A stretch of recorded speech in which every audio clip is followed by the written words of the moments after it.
Hello everyone. कहानियाँ bye रसबीर में आपका फिर से स्वागत है। आज की कहानी है एकता में बल। हम सभी जानते हैं कि अगर हम अकेले काम करें तो वही काम बहुत मुश्किल हो जाता है, और अगर हम वही काम एकजुट होकर करें तो वो काम बहुत ही आसान और सरलता से हो जाता है। तो आज की कहानी कुछ इस प्रकार है। एक समय की बात है कि कबूतरों का एक दल आसमान में भोजन की तलाश में उड़ता हुआ जा रहा था।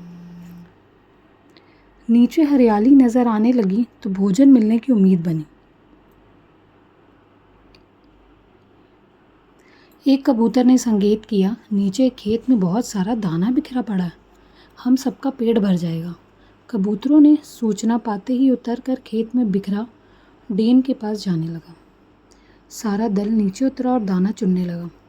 वास्तव में वह दाना पक्षी पकड़ने वाला एक बैलिये ने बिखेर रखा था। ऊपर पेड़ पर तना था उसका जाल। जैसे ही कबूतर दल दाना चुगने लगे, जाल उन पर आ गिरा। सारे कबूतर बेचारे फंस गए। उनमें से एक कबूतर बोला, ओह, यह तो हमें फंसाने के लिए फैलाया गया जाल था। भूख ने हमारी अकल पर पर्दा डाल दिया। हमें सोचना चाहिए था कि इतना अन्न बिखरा होने का कोई तो मतलब होगा। दूसरा कबूतर रोने लगा, हम सब मारे जाएंगे। बाकी कबूतर तो हिम्मत हार बैठे थे। एक बुद्धिमान कबूतर ने कहा, सुनो, जाल मजबूत है, यह ठीक है, पर इसमें इतनी भी शक्ति नहीं कि एकता की शक्ति को हरा सके। हम अपनी सारी शक्ति को जोड़े तो मौत के मुंह से जाने से बच सकते हैं। युवा कबूतर फड़फड़ाया, साफ साफ बताओ, तुम कहना क्या चाहते हो?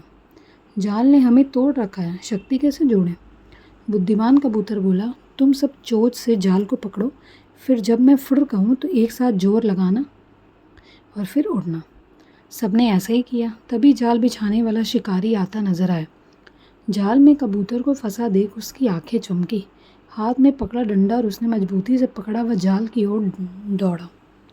शिकारी जाल से कुछ ही दूर तक कि वह बुद्धिमान कबूतर बोला, फुर्र। सारे कबूतर एक साथ जोर लगाकर उड़े तो पूरा जाल हवा में ऊपर उठा और सारे कबूतर जाल को लेकर ही उड़ने लगे। कबूतरों को जाल सहित उड़ते देखकर शिकारी अवाक रह गया। तो अक्सर ऐसा ही होता है, इंसान दूसरे के लिए जाल बिछाता है, लेकिन उसे ये नहीं पता रहता है कि वह जाल उसके लिए कितना भारी पड़ जाएगा। तो इसीलिए हमेशा अकल से काम लेना चाहिए और एकता में रहना चाहिए। उम्मीद है आपको मेरी ये कहानी अच्छी लगी होगी। अब अगली कहानी के साथ मिलते हैं, फिर से कुछ नई सीख के साथ। Okay, bye, take care.